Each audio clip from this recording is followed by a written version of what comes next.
RC Bhargava. He's, of course, the chairman at Maruti Suzuki. Mr. Bhargava, good to be speaking with you. And, of course, we're speaking at a time when the vibrant Gujarat summit is underway, and you have talked about expanding your presence there. So, let me just begin by asking you about that.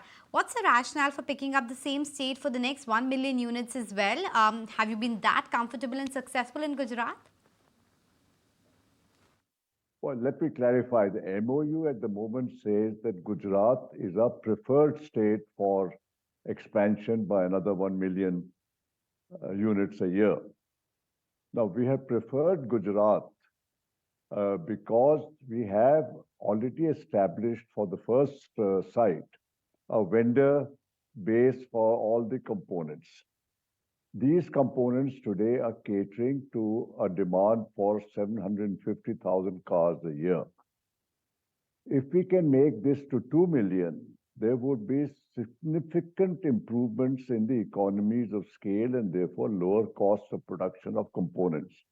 And as components are close to 70% of the cost of a car, any reduction in the component cost is a major advantage to us. Secondly, as you know, we are going to more than triple exports by the end of this decade. And the export of cars is largely, in fact, totally taking place through a port in Gujarat. Therefore, if we produce more cars in Gujarat and export them, we will have an advantage in terms of transport distance and transport cost. So both these factors make Gujarat a preferred destination for us rather than any other state. The ability to set up a plant anywhere, of course, depends on getting land which is appropriate in all respects.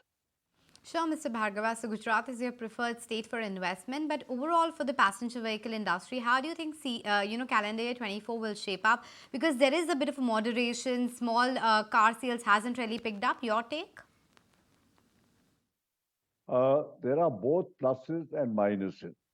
The plus factor is that the economy is doing very well. And car sales are linked to the economic growth. So on a macro level, the conditions for growth of the car market in 24-25 are very good, to say the least, because as the advance estimates show, this year should end at something like 7%. Next year could be even higher at 7.3%.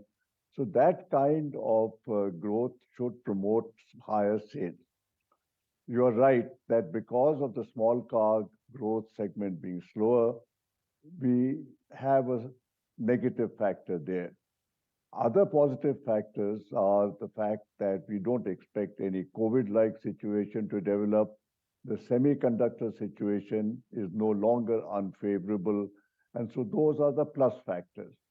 Overall, looking at the whole thing, I think that Maruti will probably grow at 6 to 7% in the next year, and the industry may be about the same level or slightly slower.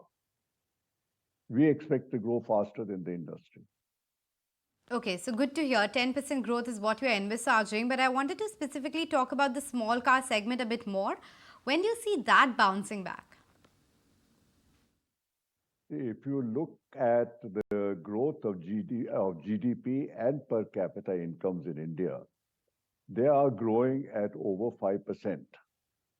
Per capita income is growing by more than 5% a year. The car prices, the small car prices, if you look at what has been happening in the last couple of years and the price rise which has happened this year, small car prices are not growing. We have kept the small car prices more or less at the old level.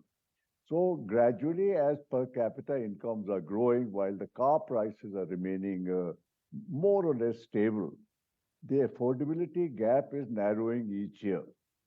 Our current estimates show that it will take another 2 years for the affordability gap to come back to what it used to be around 2018 and 19.